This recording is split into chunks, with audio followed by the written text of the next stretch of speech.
It's my real pleasure to introduce you all to designer Mick De Giulio. And so please help me welcome Mick to the stage. Thank you. Thank you for that nice introduction, and thank you all for being here. Thank you to NKBA and organizers of the event. Nielsen and Kallista, thank you. What I'd like to do, because I gave a presentation yesterday talking about design, is really open up for some questions and any thoughts that people have about me, about my design, my thought processes. And if you can let me know what they are, then I could reinforce it rather than me talking just about a presentation. So if anyone has any question right now that you're hoping that I talk about, can you let me know what it might be? If not, I'll jump into things, and then feel free to raise your hand and ask me any question, please. So I'll start with that. This is one of the first kitchens that I'll show. It's in my book, Kitchen Centric, and the idea of Kitchen Centric is all about what we designers are experiencing of kitchen-centered living, people that are choosing to live in their kitchens very differently from 20 or 25 years ago, and the idea of the kitchen being not only the heart of the home, but what I call the architectural hierarchy changing in the home, where kitchens are bigger, they're more lived in, more emphasis on the design. This kitchen is a project just north of Chicago that has Coto pesto. It's a material that's blue that you see in the foreground, and there's a small island that's called a Lenin's Island that instead of doing a long island here, what I decided to do is break the pieces into two, and then so you're able to walk around the piece, get to the refrigerator in the back area.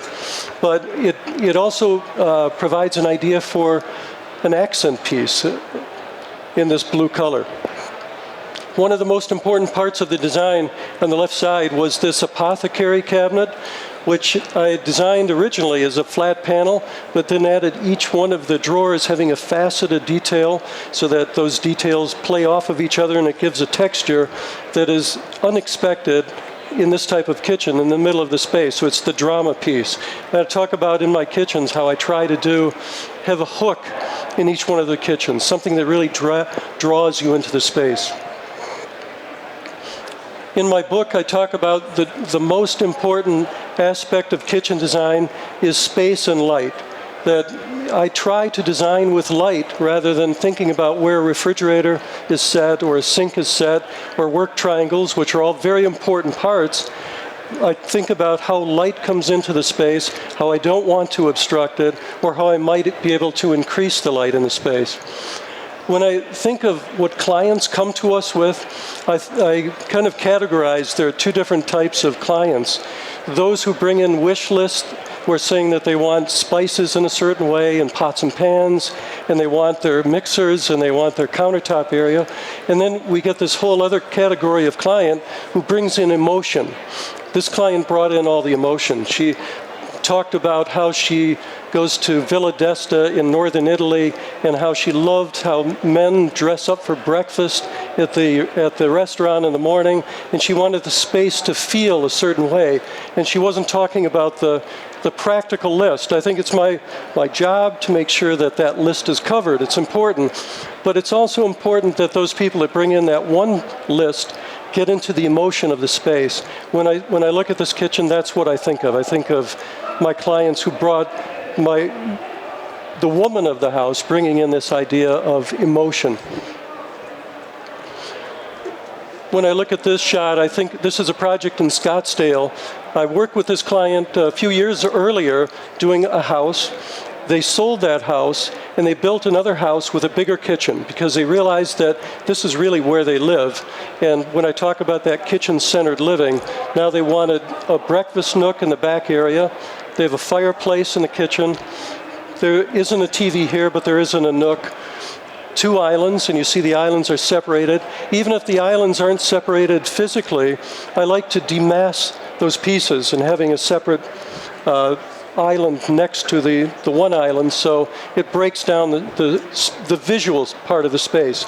the panel that's above, and I talked about this yesterday, that's a Venetian ceiling panel. My wife had found a piece in a resale shop, and I had that piece replicated by some artists in Chicago who we hung this piece above this island, and then all of a sudden it gave it intimacy.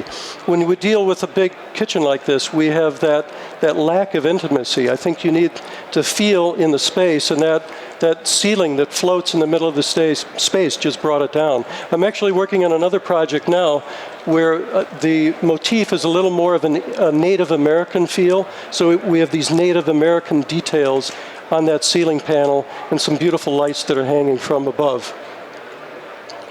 This project is, compared to the last project, much more minimal.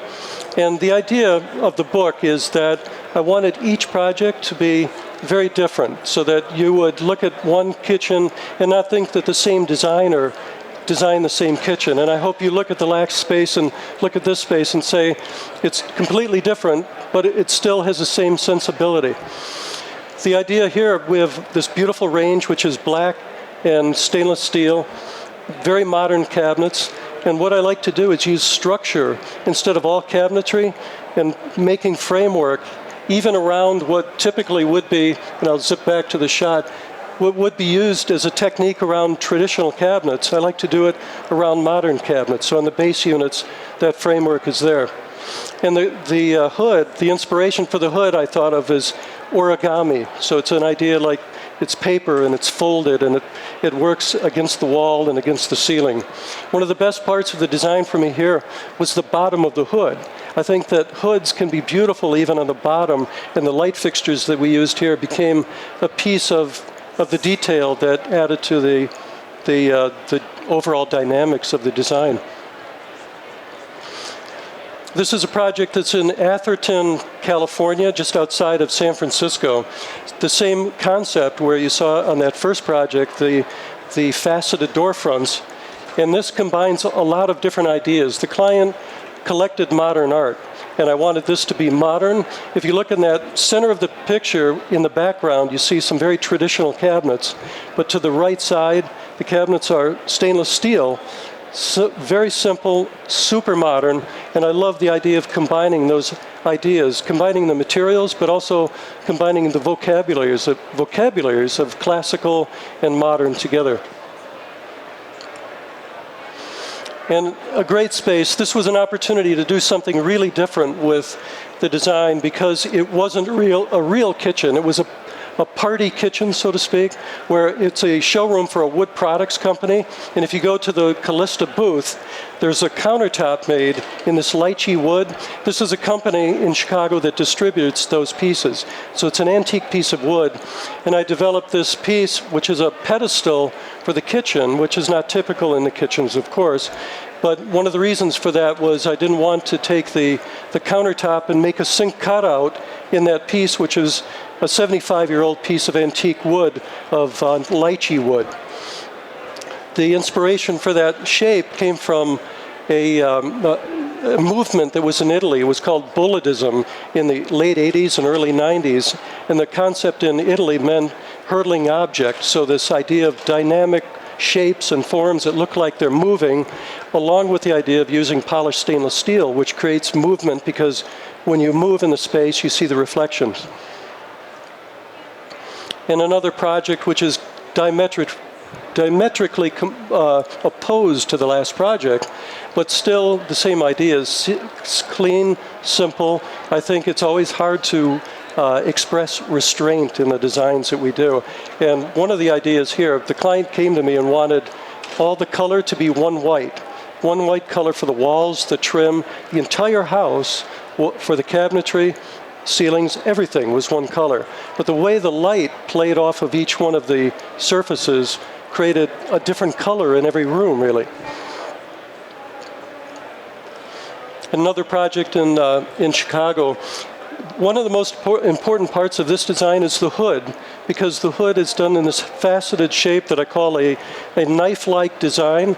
So it's in the center of the space, and it's made so that it doesn't obstruct the beautiful views to the south part of the city of Chicago. The island, the countertop is made of ivory chiffon, which is a material that's brushed. Some of the stones that we're getting from Italy, and I'm sure you've seen those, which have these beautiful brushed finishes, don't look like granites at all. They look more like limestone, so they give a much softer feel to the kitchen, and I find that is a great material to mix with.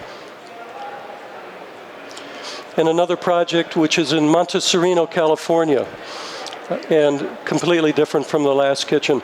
But the countertops here are thicker in the center. The center island has the ebonized walnut. And if you look on the back wall, you see that same framing detail that I did earlier in the very modern design kitchen, using that same concept in traditional kitchens. What that does for me is it breaks the proportion. And if there's anything that I think makes a kitchen different, much more than color, more than finish, more than style, it's proportional changes in the kitchen that make it look different from others. But one of the most talked about pieces in this kitchen is this étagère, which is the rack that sits on the island, which the client had found somewhere. And I wish I had a piece to that, because I'd be a rich man to have that to sell in from our showroom. But it was actually something that they had found themselves. So I read a great quote recently where it said, "There are no great designers, only great clients." And there's a lot of truth to that, that it's our client, the better projects are given to us by the client who wants to do something spectacular and who finds great pieces in addition to the work that we'll do. In another project, this is in South Beach, the client came to me with this beautiful painting by Alex Katz, which was a famous pop artist. The piece of art, which I found out later, the piece I think is worth $3 or $4 million. And they brought the piece and said that, could we put this in the kitchen space? And I thought, yeah, great, let's put that in. We used the Alex Katz on the back wall. In the rest of the apartment are views of the Atlantic Ocean. And it really opens up into the kitchen space. So many of the kitchens that we're doing that are kitchen centric open into the spaces of each other. So you have living space, kitchens connected, and because of it, when you look here, you're not seeing a microwave, you're not seeing an oven, refrigeration. You're seeing a room and something that is, I think, plays on the subconscious, that reinforces the idea of room and comfort rather than a kitchen and a lot of equipment. And then another project in Lake Forest, Illinois. This is a barn. I think House Beautiful said that they will be publishing this later in the year. They just went out to take some shots. But it was a barn on the grounds of a house, and they wanted to create what they called a party barn. So the barn would house some of the clients' parties and a guest home. There were these two columns that were sitting in the middle of the room that I had to work around. And what I wanted to do is two sinks made of dosa in Brazilian soapstone on either side. Because it was a party, they would bring in caterers, different cooks or multiple cooks, and be able to work in the kitchen simultaneously. Last, I'd like to take you through a couple of the things that I've designed. If you have stopped by the Kallista booth, you've seen this sink, which is the Multimedia sink. If you haven't, please do stop by. We'd love to show you the ideas of the sink, but I like to think of it as a designer's sink, because one of the most important aspects is how the drain to the sink is moved in the back right corner. And that back right corner then allows the lower section, the sink cabinet, to be utilized for pull-out waste bins or storage below, which is, as you know in kitchen design, always a challenge to work with. So getting that out of the way, another part that we solved of the offset drain was making sure that the sink is pitched more than a typical sink. So we actually have faster air or faster water flow into the drain, into the right section, which is an issue with offset drains. Other parts to the sink include a colander holder, bowl holder, a cut-around section for the sink, or for the bowl holder that's in the cutting board itself. On the cutting board, you see on the left side there's a bar, which is a place to hold the dish rags, and you can see on the side, holds dish rags, but it's also a sharpening bar. So when you have your knife sitting on the side, which inserts into the board itself. It's handy. You can then sharpen your knives. And my father-in-law, who was a baker, who taught me a lot about working in the kitchen, he would always say that a sharp knife is a safe knife, and it's true. So that makes it a safer idea. Another idea for the sinks is this Baci Fiori. It's a concept where it's made of polished stainless steel, distressed. And the issue with polished stainless steel, as you know, would be fingerprinting. If you go to the Kallista, to the booth and touch the sink, you'll see that the distressing that was done in the sink hides most of the aspects of the finger marking in the sink. So it makes people who are skittish about choosing something like the polished stainless steel more open to using that for either a entertainment sink. We use it for pot filler sinks.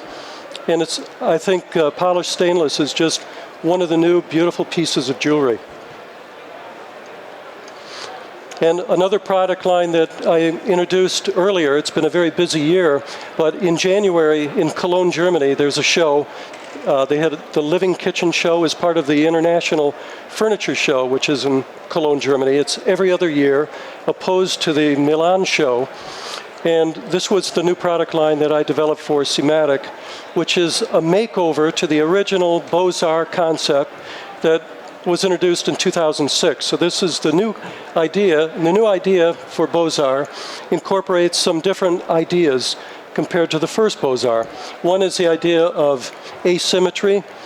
Instead of that back wall with the range and the hood and everything being centered in the space, instead I offset that design and put 3 painted glass doors to the left side, so you see more of an asymmetrical design, which I love to work with. And the other concept of the theme, rather than a theme of modern or traditional, is an idea of float. And the hood, which is a very long piece, I think this is about 8 or 9 feet, suspends from the back wall, and it's not attached to the ceiling or the side walls, and has that idea of float in the space, which I think feels lighter. And then one of the other shots, making a hood out of back-painted glass. Some of the classic materials for contemporary design especially, I think lacquer finishes, back-painted glass, and also stainless steel. Combinations of polished and brushed stainless steel together, I find beautiful. Another detail and added cabinet that I designed as part of this product line for Simatic was this section of tall cabinetry with glass doors, which have polished stainless steel frames, 2-inch wide side frames, 1-inch wide at the top and bottom, which gives it a little more of a 1930s retro feel. And then instead of the pot rack on the exterior of the islands, which is something that I've used often over an island, putting a pot rack, where the people are not wanting to do something like their pots and pans showing in the middle of the space, putting it on the inside of a cabinet, because I see the pots and pans are sculptural, they're beautiful, and they reinforce the idea of kitchen. They're easy to see instead of digging into pot and pan drawers. So the name of the book is Kitchen Centric. It's available on Amazon. And we have, I think we're a limited amount of copies at the Kallista and Kohler booth. But if anyone is interested, you can email our company, or you can go look up Amazon.com and order the book, which talks about, in the book I talk about all the ideas of my rules for design, the ideas for kitchens and kitchen-centered living, and that's pretty much it. So if there are any questions to anything that I've said, if anyone has a question for Mick, I'll actually bring the microphone over. Thank you. When you're framing cabinets, what are you using? What types of materials? The framework of the cabinet is MDO, medium density overboard, which is what they use a lot of sign applications for. So it's a super smooth board, and I'll use that to do the framing. And then that can be painted like the wall finishes. But yeah, it took a few ideas to use the right wood, because particle board doesn't work well, but I find the MDO is perfect. Is that then finished on site, or are you taking that to a finisher, or who's finishing the material? The question on the MDO, if it's a finish in a painted finish, we'll prime it, bring it to the site, and then paint those on site. Any other questions? Mick, do you hand draft or do you use CAD on your projects? What I do is I sketch everything myself. I really don't know how to use AutoCAD, but I have a group of people who then take my drawings and engineer those in AutoCAD. So I'll sketch it, but I do it to quite detailed degrees, within a 16th or an eighth of an inch, and give it to the draftspeople who then put it together. And they might catch something that is an engineering detail, and at that point I continue to layer all of my ideas onto that. But I love really to make presentations with clients and do the sketching right in front of them, because I think they respond to that idea. I love the idea of hand touch, and my initial presentations will never be with AutoCAD. I always do hand sketching. Welcome. Mick, we actually have a question over here. Okay, first. sorry. Mick, your favorite project in the last 5 years and why?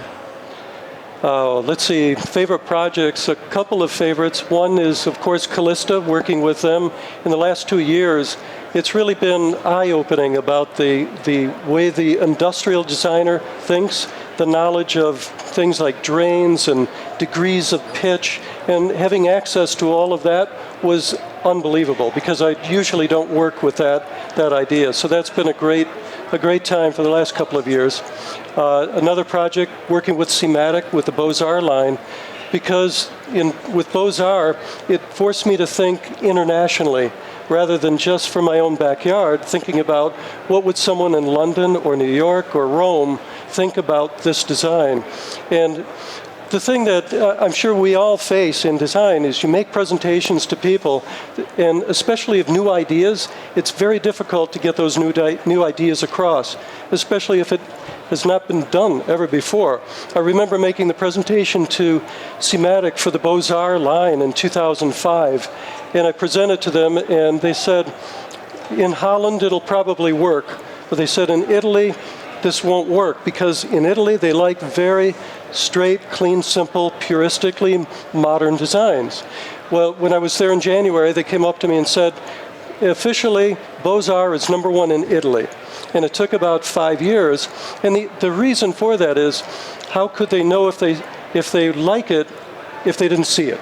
So once people saw it and saw the idea that things were mixed together, then they're more comfortable with it. But I think the challenges are really what make this business inspiring. I think the idea that every time you can try to get it a little more right is what brings me back to the table, and I find it's more fun as time goes on, because I think you develop more tools for what you can do and more confidence, and I also don't find myself worrying as much as I did when I was very young at what I did. Mick, we have another question over here. Hey, Mick. When you design and you draw, do you conceptualize the colors in theory, the colors and textures, before the functional design and the sketching, or after? Yeah, it's, as time has gone on, it's a really good question, because my thoughts on how I approach the design have moved from a layering with the client and starting with that functional aspect and then layering in the ideas, to now when I present to people, I see the space entirely. The color of the walls, the fixtures, the furniture, the hood, and I find it so helpful to do that, because I think me knowing each one of the next steps is a lot easier than saying to the client, we're doing this and now we'll figure out the colors later. I really like to have that room in total in my mind as much as possible. Thank you. I was struck during your description. of that beautiful space, open space with the very valuable work of art. I like to encourage my clients to put art in their kitchens. How do you adapt the exhaust to be able to protect that work of art? It's an interesting question because with that particular project, this is in South Beach, and I don't know why, but it was the first project where the city did not require any exhaust. We couldn't do a down vent. We couldn't do anything up above. So it was interesting that on that, with that valuable piece of art, it's on the back wall. Now that being said, the client doesn't really cook very much. So they're Chicagoans who love to go, and we talked about that space being a decadent space where just the couple could go for a weekend and stay and enjoy the space and where they were. But it wasn't for them about cooking. It was about the overall space, entertaining. So that helped. Have you had that issue though in kitchens where you have had art that needed to be protected? A little bit, not too much. I mean, I can remember pieces that people want to put behind the back wall of a range, but it's not protected, and as long as it's not a very valuable piece, and they know how this business is. It's all about building the right expectation with people, and I think we as professionals, that's what we bring to the table. Any other questions for Mick? If not, Mick, thank you so much. Truly an inspiring presentation. Thanks for all for being here. Thanks. Thank you. Thank you. Thanks.